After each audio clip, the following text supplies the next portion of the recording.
Good morning, everyone. Good morning to you. Good morning to you, Lori. How are you? I'm doing fabulous. And how are you? Fabuloso. Remember, that's my new word. How are you doing Fabulous. this morning? I'm doing good, thank you. I'm glad we have our pre-show warm up together now. So I know. I don't know about you guys in the audience, but man, Lauren and I were talking. We're just spacey today, like all over. I got my mind on so many different things. I'm like, I just had to, right before we launch, I had to go, okay, let's touch down. Let's get grounded here. What are we doing? What are we trying to achieve here? so funny. But it's another beautiful Wednesday morning, and I am excited to be here with you. And then, of course, all of our frequent flyers. Absolutely. And I see them already in the chat saying, good morning, Emma. Good morning, Christine. Thank you for being here every week. It's so good to see everybody. So good. With that, let's go ahead and get Yep. started, I Lori, was going to because say, let's you get got a rolling here. ton of content you're covering today, and we have a fun guest. So I do. I have a lot. So, yes, let's get going. here we go. So good morning, everyone. My name's Lauren Simpson. I am with the SBDC, or the Small Business Development Center. We are a national program with over 1,000 locations across the country, and we offer no-cost services to local small businesses. Now, our services are at no cost to you because your tax dollars have already taken care of all of our fees. For the Los Angeles Regional Network, which is a network that we are a part of. We have several center locations, and so you're able to connect with one of those locations and get the help that you need. As it relates to our network, excuse me, we have a center in Camarillo area, the Santa Clarita area, Pasadena, all the way out to Laverne, which is that red mark near Ontario, throughout Los Angeles, the South Bay down into Long Beach. And I keep talking about resources. I keep talking about how we have items that are free to you. Well, here it is. And so we offer no cost business advising. That means you are able to sit at no cost with one of our business experts to discuss whatever it is you need to discuss. We have experts in various fields that range from marketing and finance. We have experts who can assist you in going from a handyman to construction. We have those who can assist you with creating a business plan if you're just starting out, or we have a specialized group called the ACT team, which is access to capital. So if you're looking to expand and grow. And finally, we have experts who can assist you with numbers. So uh, any kind of tax work, or mind you, we aren't tax advisors though, is I think that's the stipulation. We can give you, sorry, we cannot do your taxes for you. That's what it is. There you go. Yeah, we can, like, for example, me being an EA, I can suggest, I can look at things, I can give you references, but can't do the tax returns. That's the stipulation. So we cannot do them for you, but we can give you some advice. And you might even have a chance to sit with their guru of all numbers and taxes, it seems, Miss Lori Williams. Lori has vast knowledge in so many fields. If you have the opportunity to sit with our guru, trust me, it will be well worth the time. Oh my And God, if then you guys finally, just see me do this, my cat was just about to jump in the middle of the computer. So if you saw that, that was what it was like. No, no, baby, not on the computer right now. Oh God, it's going to be a day. I should reiterate that we are a live show and Yeah. life can happen. Yes, exactly. I've said often, some disadvantages of being live. Okay, sorry. I just know that looked really weird. Go on, Lauren. I thought you were just, excited about what I was talking about. We also offer virtual trainings, and those are going to be comprehensive workshops that assist you in beginning your business, adapting, and growing.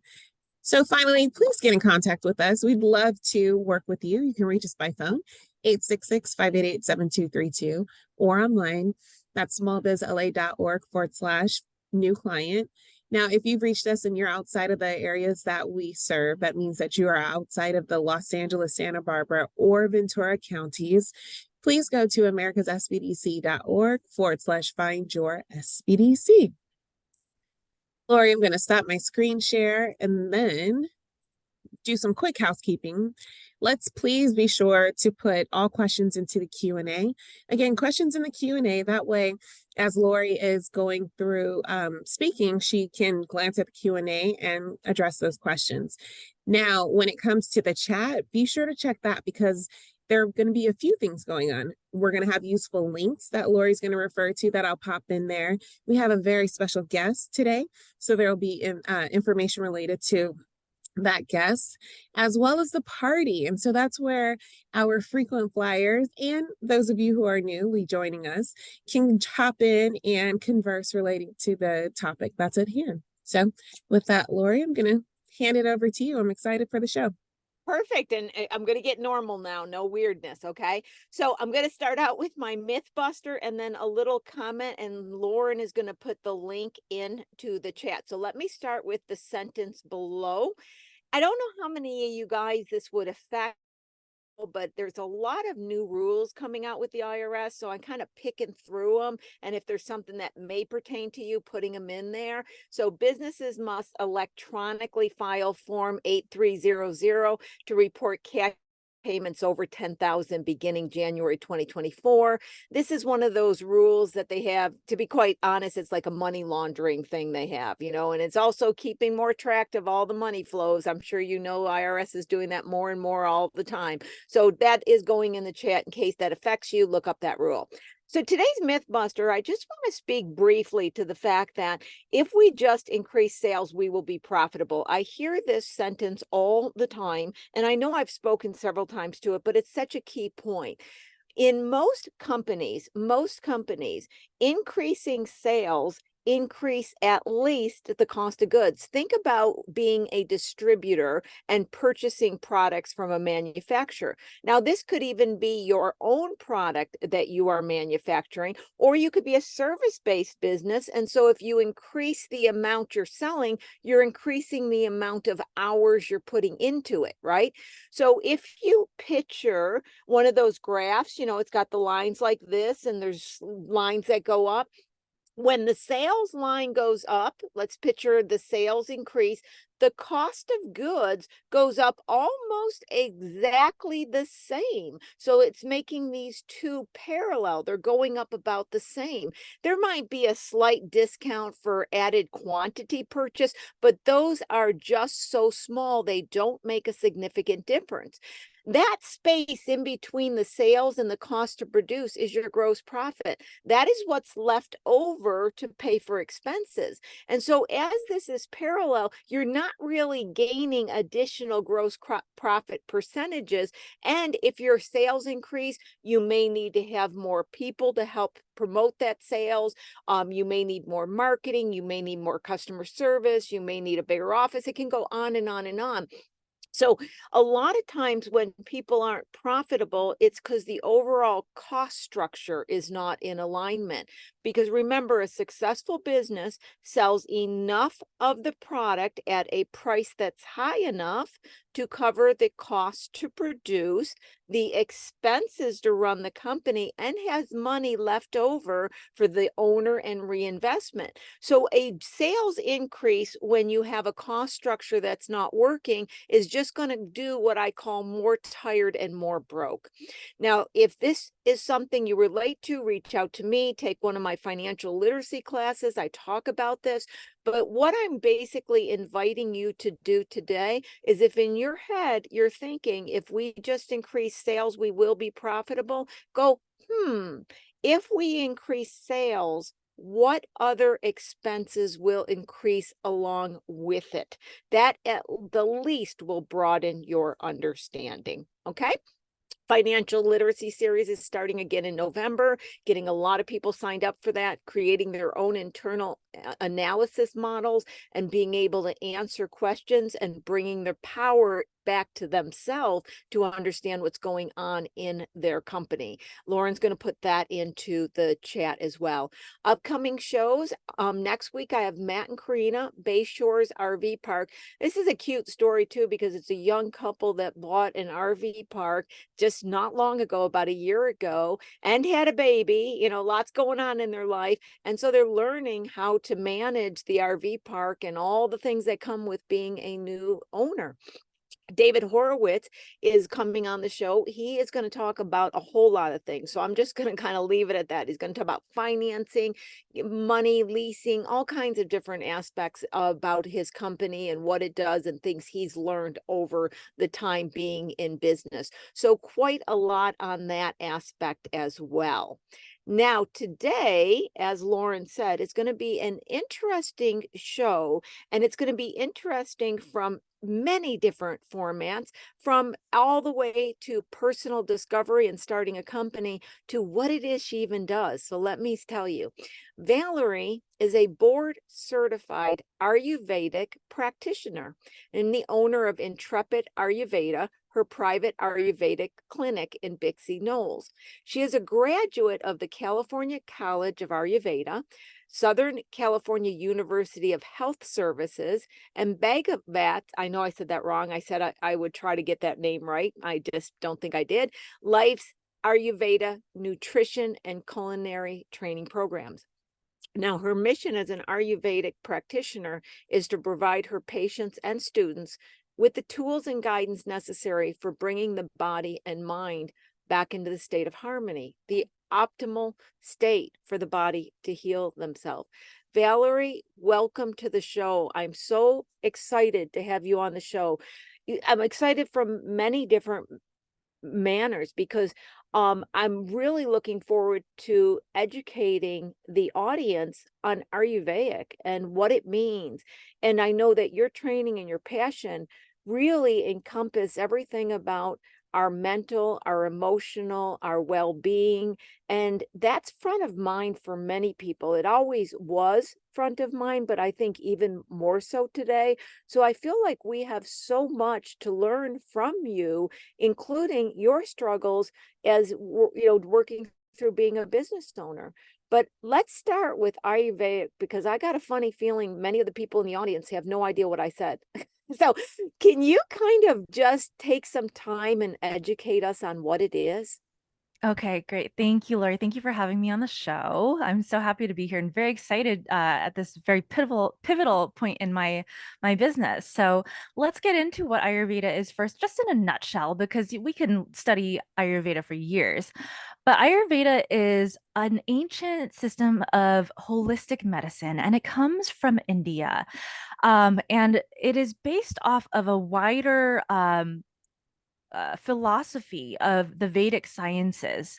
And so it is a medical system that is at the core of it, philosophically based, and answers a lot of the life's deeper questions. But not only that, we consider life, and human life specifically, not to be separate from all of other life in existence. And so anything that governs the universe also governs what's happening in our bodies and our minds. And so, for example, when we got on the show and you were saying how we feel really spacey today, things seem like they're up in the air, they're moving. Well, we're actually at a time of the year where that we call the Vata time of year. And Vata is an energy that has this unpredictable movement, that things start to get light and dry and kind of just a little bit more spacey. And so it is natural for us also to feel that way in our minds, like not as grounded as we might have been before. And then that energy is also within our bodies. So we are in tune with the seasons, whether we like it or not. We are in tune with our environments. We are built from what we eat, what we consume in every single sense of the word. And so Ayurveda is the science of acknowledging that and really diving into the ancient knowledge and wisdom of that to be able to see what is good for our specific individual needs at any given moment. Wonderful. I've expressed to you that I've been very familiar with Ayurveda. I pretty much spent a life understanding that I'm an energy body and understanding that enough to always seeking to have better knowledge of how to take proper care of my energy body. I think over the time periods of my life, I'm seeing where people are starting to understand the importance of connecting in the mind and the spirit and the body all together to reach the ultimate optimum health. Now, when we talk about Ayurveda, to bring it home to people so they can kind of put it in something they relate to.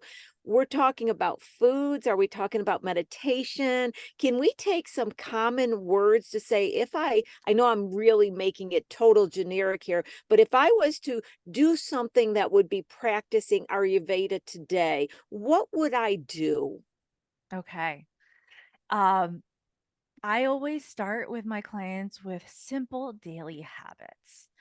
And the first thing is always paying attention to how you feel, not ignoring the little symptoms that may cause you discomfort. For example, a lot of people these days, especially, deal with anxiety and they deal with overthinking. And they might not realize that what they're doing is going to exacerbate that. So, a lot of people, they drink coffee first thing in the morning without any kind of food intake. And that can send your nervous system into overdrive. It also causes acidity. And so, it's just recognizing, like, okay, before I do something that's going to cause all of this, let me ground first. Maybe let's take some food in first. Let's do some breathing first. Maybe some stretching, some yoga. And then only after you have done this real self-care, then you can settle in with a cup of coffee that's not going to send you into just hyper work, hyper overthinking for the rest of the day. So I guess that is a really good, just very down to earth example of how we think about things in Ayurveda. Now, are you noticing that more people are having a familiarity with Ayurveda? And I'm going to tie this together to say the last several years, it goes without saying, has been very challenging, anxiety, overthinking, and especially, I think, to a degree around the emotions of safety.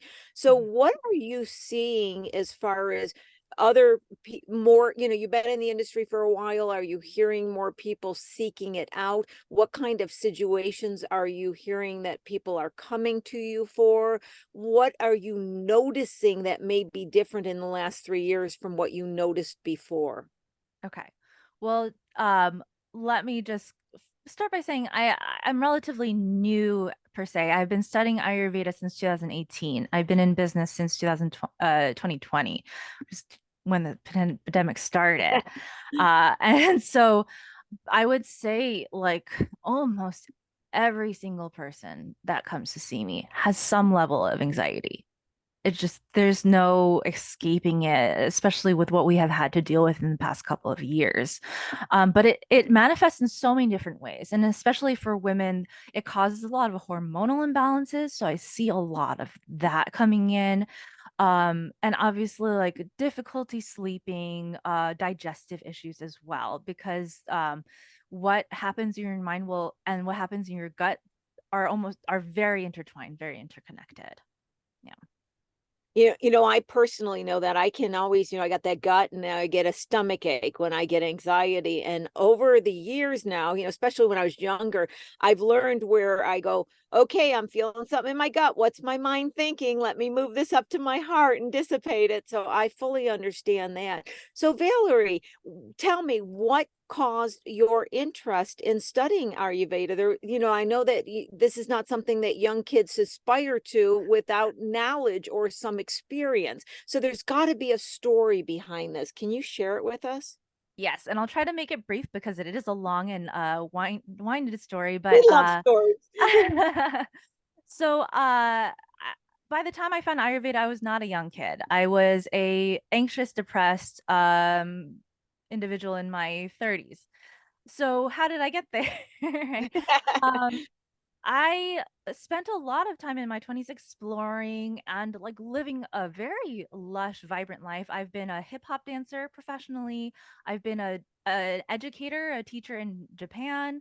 I have worked in the travel industry. I've done so many very, very exciting things in my life. But there came a point where things started to snowball and negative patterns started to compile. And I was really dealing with some heavy anxiety and depression right around the time that I turned 30 or so. And even I was working a pretty great job. In travel, I was going to these gorgeous places in Japan, like hot springs, luxurious resorts, et cetera, et cetera. And I would be sitting in the most beautiful place and just absolutely miserable.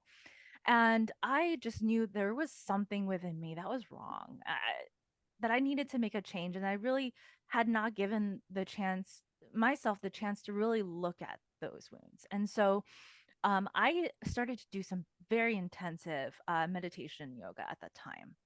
And now, meditation and yoga, those systems both come from those ancient Indian practices in the Vedic system, as does Ayurveda. And so was naturally introduced as a sister science.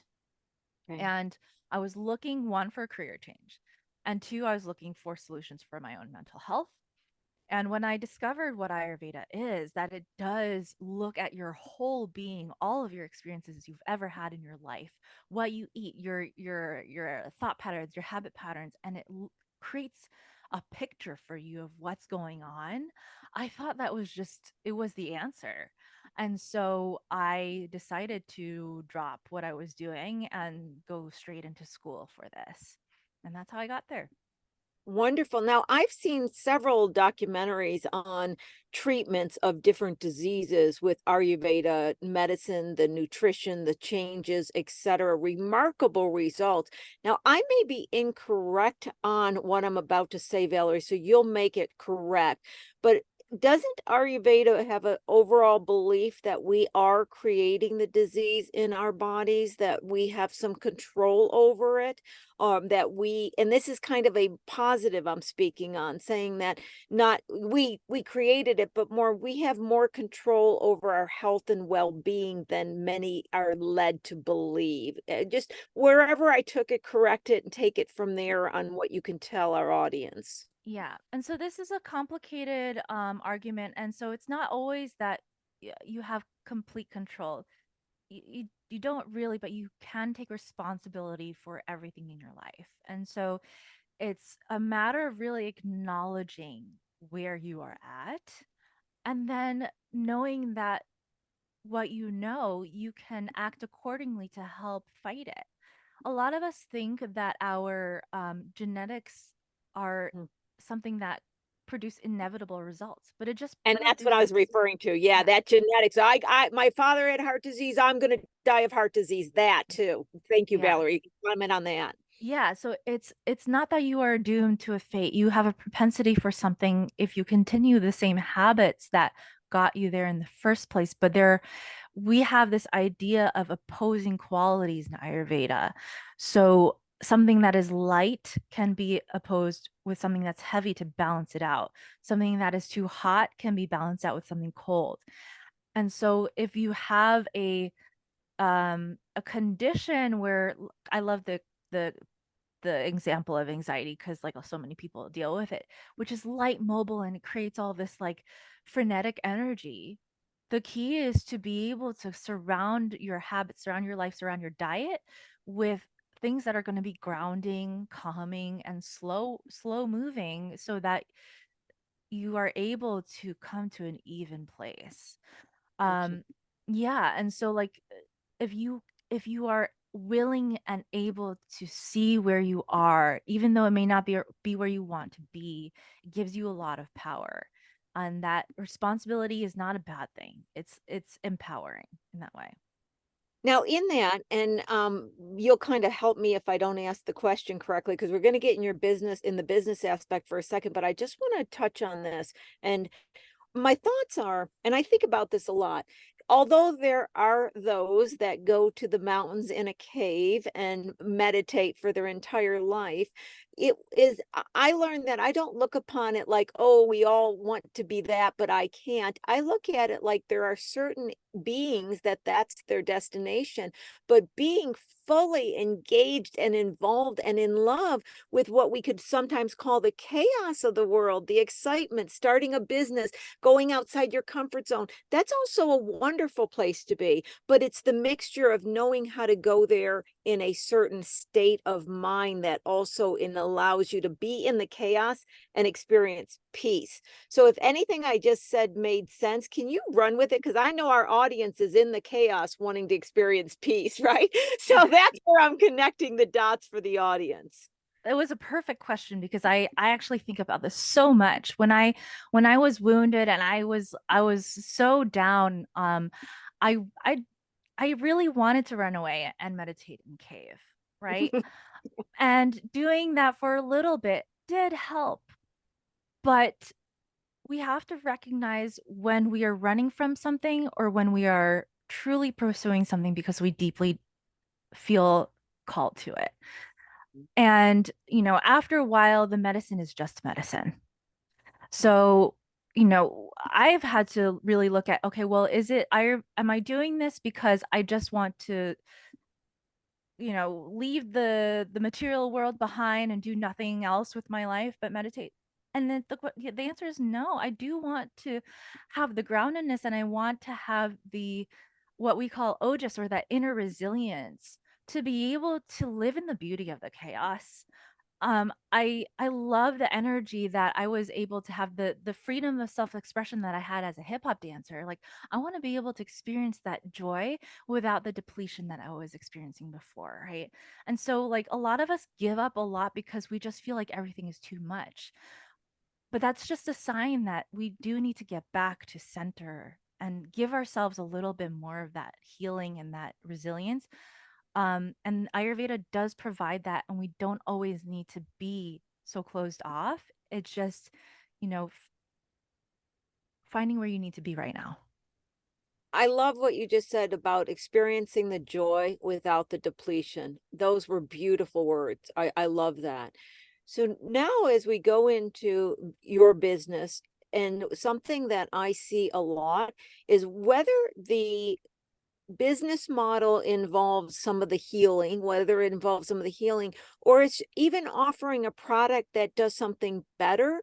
When I speak with small companies, the commonality is it's from their heart. They want to experience something, they want to do good, they want to have this in the world. But those that come from a healing type modality, if I will, those seem to struggle the most with trying to get a profit and feeling like they're helping and all that. That's where it's really, really challenging. So I'd like to start unraveling the opening of the business and what you experienced and what you were trying to achieve. And I want you to go in any direction you want to, Valerie. I just wanted to make note that the healing modalities with small companies are even more challenging, but all small companies are coming from some degree of the heart, and they are always in this chaos of how to make it work. So I am in the thick of it. And I am embracing that. I am in the thick of it because I've been working with Lori, finally looking at my numbers, because I really thought I could just fight my way through with my heart, right? And create a product that everyone would love and that would change the world, and I didn't have to charge a lot of money. And am in a transition phase where I realize that I cannot give more than I have. I do need to have abundance myself. And you know, I don't want to just be that small person living a very, very small life while I give everything so that everyone else a big life. It just doesn't work that way. If I want my clients to have a big, lovely, wonderful, abundant life, I do have to come from that place as well. Yeah. And I am in the process of closing my physical office after talking to Lori for a couple of months, seeing that I really have tried to it was actually operating from a place of woundedness still, in spite of having done so much work to see like where I am stopped all the time. I still was trying to operate on certain principles that I thought were correct at the time, but we're still coming from a place of like, well, I don't want to overburden anybody else, right? But that's seeing myself as small and not valuable. Does that make sense? Yeah, and it does. And what's interesting, and for the audience to know, I just learned that she was closing the shop right before the show. So the last conversation we had, which was many, looking at the numbers and really getting in touch with the numbers, I noticed that Valerie had this habit that the more expensive, if the herbs she was presenting, the more expensive the product was, the less her price was, which it should go the opposite way. And so I was expressing, wait a minute, wait, you know, we've got to pass that on. And then I started noticing that just the physical presence of the building and all that was just such a cost. And so the last conversation I had with Valerie, I remember feeling at the end, I could see inside that she was going through some thoughts. I could tell. I knew, and I've gone through this process of going into people's numbers, and it's something I know I always have to start out on a certain level of trying to get them to be convinced to listen to me. Then they finally start to understand, and then there's this moment where it sinks in and I just see a glossy in their face because I know they're inside, right? And this happens, I don't care if it's the biggest, you know, bush man. I mean, I see the same thing where all of a sudden they go in, and I know at that point, Valerie, my job's done. I have given them knowledge, reality, truth. Then I'm just there to support when they figure out where to go. So I knew that you were in that spot, that you were rethinking. So it's real fascinating. And thank you for sharing what you just did, because I know so many people in the audience can relate from the emotions. That's a very hard decision. So I just want to throw it back to you. And I'm just going to say, please continue with your story and go wherever you'd like to share with us. Yeah. There's so many things I can say, but I think one thing that is popping out to me is that it does not feel like I have failed. Even though what I'm doing is pretty much closing the business and starting almost from scratch. I have learned and I have seen so many people resist. And I have been the most resistant of being the person who's going to learn the marketing skills, who's going to learn the business skills. I really thought I could get away with not looking at the numbers and just flying off the seat of my pants forever. And what I realize is like what I have created for myself in this business, having this physical space. I even got a massage license so that I could do body therapies on the side while I do the Ayurveda and trying to make it all work. But I was trying to put band-aids on things, right? The Ayurveda itself is valuable, but it's almost like I didn't believe that unconsciously. And so I was adding services so I could attract more people and just diluting the power of what I had to begin with. And that was, I really wanted to help people have transformational experiences in their health and mental well-being. You know, I often say that the biggest customer you can ever sell to, your most important customer, is the sale you make to yourself. Mhm. When you make that sale to yourself and you believe and you see in your own value is when you're able to go out and communicate it to the marketplace, whoever that marketplace may be. So I just wanted to comment on that because that is so true.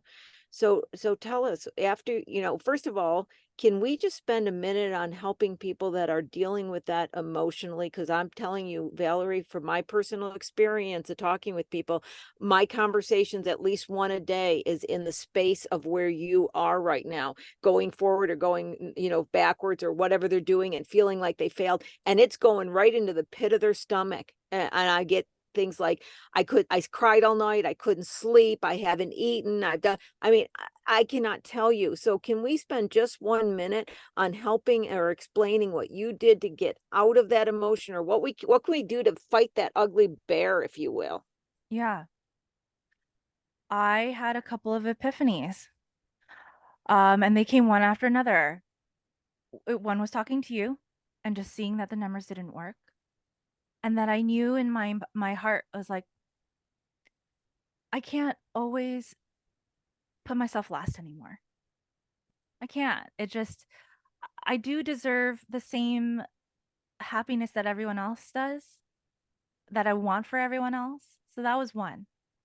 It's just really sitting back and looking at, well, who am I doing this for? And if I'm not doing it for myself, then is it worth it? Because at the end of the day, you do have, your business is a reflection of yourself. And it's also um, it's like a direct product of your psyche. Yeah. Yeah. Um, so after I had that epiphany,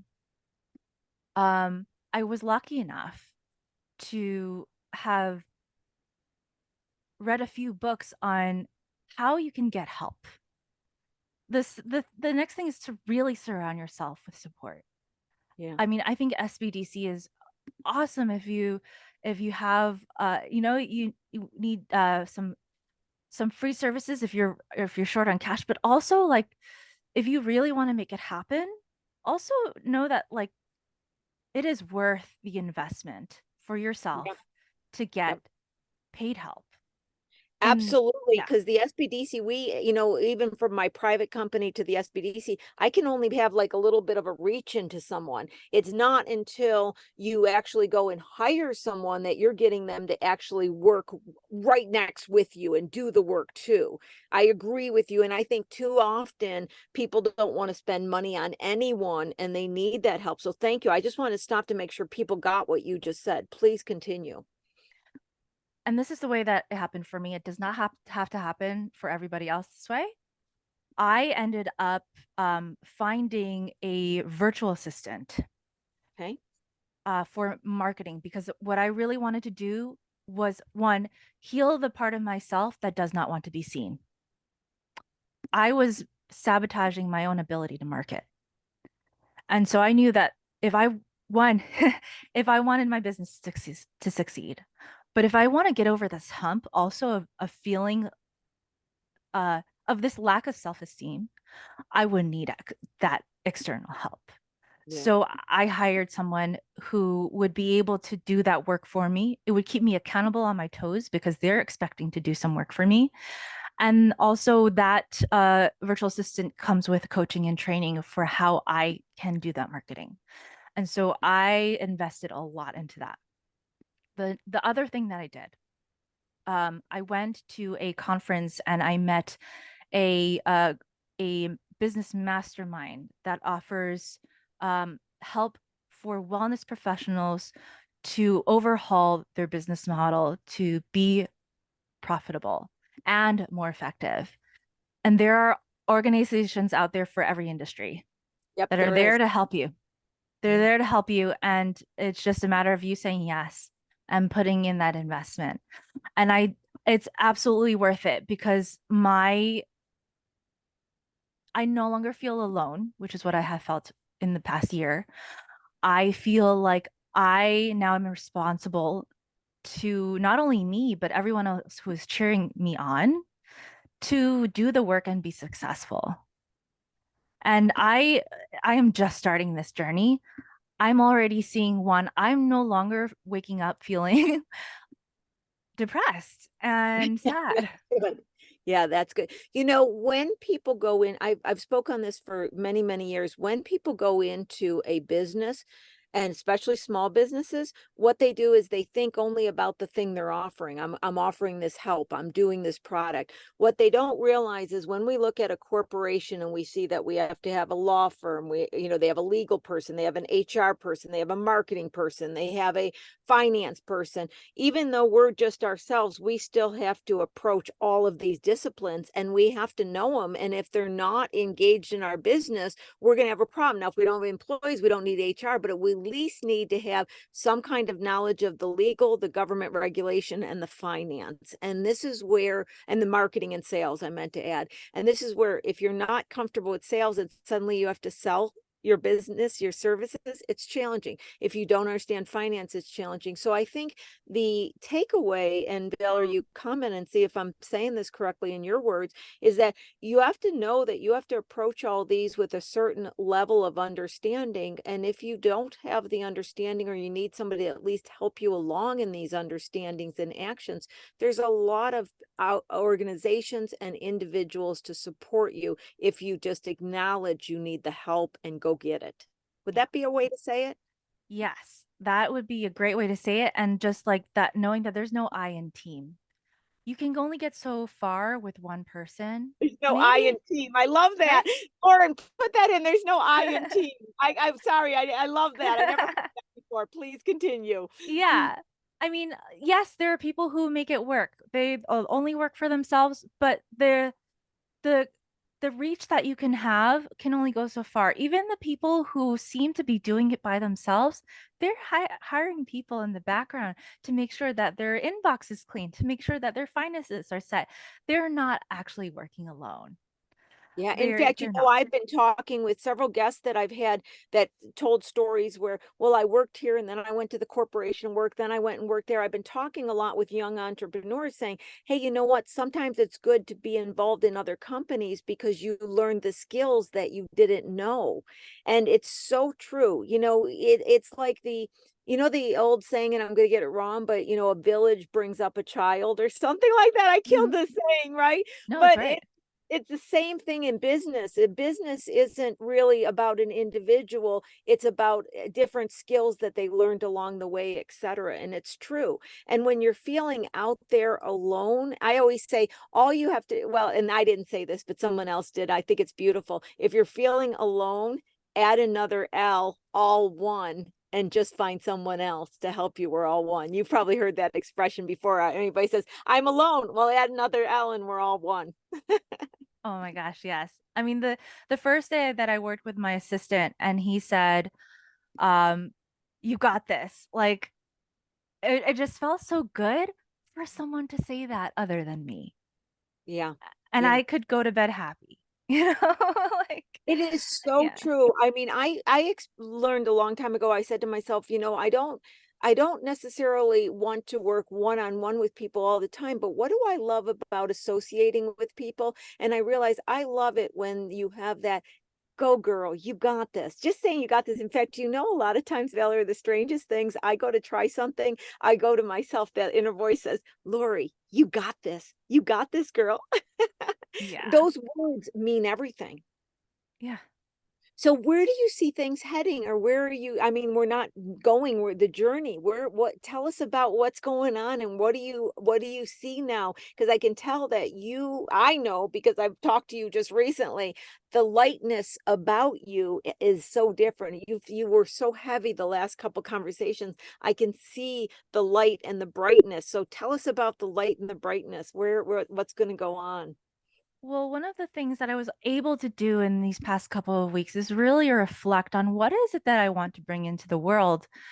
Why did I do Ayurveda in the first place? And I just recently came back from a conference called Trauma Informed Ayurveda. And I am very, very pulled towards mental health and making a big difference in the way people think, their mindset, because it can just transform everything in your life. And I really want to focus on this work because I think we are all in it. I think we are all going through it, especially my generation, the millennial generation. We are called the burnout generation. And I see myself providing services online, bringing people together to help bring support each other in making breakthroughs, in improving our health. And so a community based business model. There My business mastermind is talking about creating what we call clubs, because a lot of what happens with Ayurveda services is that somebody will come to the Ayurvedic practitioner. They'll do a very thorough intake. We'll have them have a very in-depth, amazing treatment plan. And then in the next couple of weeks, that person will quit. And it's because we're asking them to do extremely difficult Too things. much change, too much change. Got it. It's about changing your life. It's Yeah. not about a quick fix where you could just take this herb. I mean, I love herbs, but it's not the end all be all. If you really want to change your health, you do have to change your life. You do have to change your habits. And sometimes it requires things to do things that are quite scary, though they might be simple. People need the support and the peer guidance the peer, the peer support in order for them to make some of these changes, because we're surrounded by family who may not want to change the way they eat. We are in jobs that may not allow us to go to bed early. There are so many different factors and ways that we can stop ourselves and that the world can stop us. You know what I keep coming back to on the shows, and your comments now remind me of it, is I keep saying that our companies really, our small businesses can grow and be profitable by, and I'm going to explain what I mean by growing locally. Now, that doesn't mean it has to be in your area. It can be online. But what I'm saying, instead of selling to this mass amounts, I got, all these new customers coming in, you create a group, a community, wherever that community is. We no longer have to associate the word community to next door to where I'm physically at, because we have online, right? But it's about building your business and your interest and your passions, one person, one customer, one location. It's not this, I'm going to do this and then I'm going to do this and then I'm going to be known around the world, but it's this really lovely, simple step into it, building a solid foundation. And that's what it's sounding to me that you're looking at. You look at, how can I, with a lower overhead, be able to serve the greatest amount of people with me being whole financially and spiritually, and achieve what I'm wanting to achieve. And that's what it sounds like. And I can take that into a product company or anything, because that's what I lecture on all day long, is figuring out how to make this business model work. Small businesses don't have to take over the world to be profitable and happy. And, one of the things that I think I've realized is that community does not mean, and it shouldn't always mean just your local community, because those people may not even have the same values as you. Community is finding people who want the same thing, who do have similar values and are working towards the same goal. And people are willing to travel far to find their people, to find their tribe these days. Yeah, very And much. yeah. Here's something, and I don't know to the degree you have some insight on this, but going back to that decision of whether you're going to, I call it course correction. I like course correction, that word, a lot. So course corrections are always challenging, because part of you, like you said, wants to just stay in it and put the Band-Aid on it. And then there's a really interesting time period where it's a mental challenge, a mental gymnastics. I love that term, mental gymnastics. No, if I just do this, it'll work. No, I'm not sure. That section. How do you work with that when the mind is playing the two angles and you're saying, if I just do one more thing, could it possibly work? Or is it now time for a course correction? Is there something within our body that can give us a clue to the truth of that when our mind's playing mental gymnastics? It's that you get more tired, you get increasingly more fatigued, because what you're trying to do is add band-aids on, and each band-aid that you add on adds a little bit more weight, right? And so it's not actually fixing that problem, the core problem that you have. Whereas if you just decide to pivot, you just rip all of the band-aids off. Yeah, yeah. But you start anew. And it's just a refreshing feeling, because you feel free, not trapped. I felt like I was in a prison when I had that off, when I'm just working in a small space, confined, right? Trying to add things to the office to make it better. But no, at the end of the day, no fancy addition to my office was going to make it a place that I wanted to really be. Yeah. And when you have something that you feel revitalized, you have the energy. I shared with people before, I had that same thing at 31. I had the sentence, you can't been done at 31. It doesn't rhyme. It's not proper English, I know, but it was my saying. And it's because I had gotten into a business when I was 25, and it was just became who I was. And I remember I was sitting with a friend and I was talking, and she said to me, well, why don't you shut down your business? You to hate that business. And I did not know I hated that business. I literally started crying because she hit a nerve of truth I was refusing to even look at. And I was like, oh my God. And so I closed it down and moved out of state and went on this awesome trajectory. And the one thing I remember when I was in my car with my two cats, I always had a cat, commuting to the new state, I had it in my head. I said, in the end, I chose to shut it down.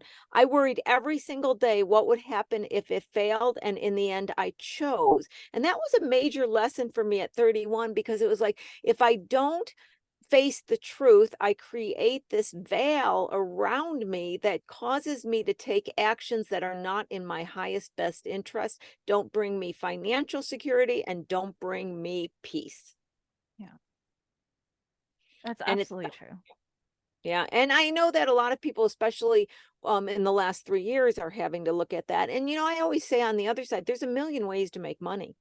Emma's who is in our audience. And I think I actually talked to you about Emma on one of our shows. I think I did. I can't remember one of our conversations. Emma learned really easy how you can take a whole new business model and just change it around. I remember when I started younger years, because I'm up in my ages here, but you had to be in an office and you had to have an answering service and all this stuff to do business. And then I remember when you could go into a Starbucks and say, hold on, non-fat latte. Okay, about that contract, can you sign it? And that was acceptable. And I thought, how free this is. Well, now freedom's through the roof, guys. You can work internationally. You can do Zoom calls. You can do so much. I think now every single person, whether they continue in their pathway or not, let's rip off some band-aids just so we can open up and go, could I do this business different? Could I do it more online? Could I do it less? Could I do it this way? Could I do it? I think it's a great band-aid ripping off time right now to explore possibilities. What do you think about just everybody ripping off a few band-aids? And even if you just want to do it for a day, to go, ooh, what's out there, and put them back on. But I think that there's more, in other words, there's more opportunity today than there was 3 years ago in the way that behaviors and acceptance in business has changed. So it's an ideal time to look around you and start questioning how you may be able to change it better to your liking. Your thoughts? Absolutely. And, I work with a personal coach as well, just to process some of the thoughts that I have. And one thing that he has me do that I think is so effective is take some time in your day to do a meditation where you visualize your ideal life. Where is it that inspires you? Who are you with? All of these things, allow yourself to be honest with yourself. Because I may have wanted a community, but I didn't want to be stuck in an office. I wanted to live a life of freedom where I can travel to Japan, I can travel to Australia, I can do all of these things and be abundant and run a business. And I was never going to achieve that if I was just at an office. Yeah, makes sense. And also, as we close up and right before, I got one last thought I want to throw out there. I think in the olden days, when we sat down and we did that life planning and searching, we always said, well, put down a number you want to make and put down this. I throw that out. I think that when we start saying, well, by this time I'm going to make this much money and this, I don't think that gives us the ability to fully engage and realize in our body and our manifestation of what we want to create. It just pegs us in this number. I think, like you said, I want community, I want abundance. It's getting more of what you want to experience and then let the money come. Have an idea where you got to be financially, of course, but I think when we just say, okay, I'm going to write my goals in 1 year, I'm going to have these many customers, I'm going to make this much money, I don't think that's the way to go about it. I think more it's what do you want to experience and let those goals be met through the experiences. Can you give us some last thoughts on that? Yeah, it's about what incites a feeling of inspiration. We're not beings that run on just these concepts of benchmarks, because those are just really they're means. Like, having a lot of money is a means to some other end that maybe we didn't actually give ourselves the time to think about it. What is the money for? Right? What is everything for? And it could be for a feeling of accomplishment, or it could be a feeling of inspiration. And that can only come from those beautiful experiences that we're given an opportunity to experience in this lifetime on this earth, right? So, Yep.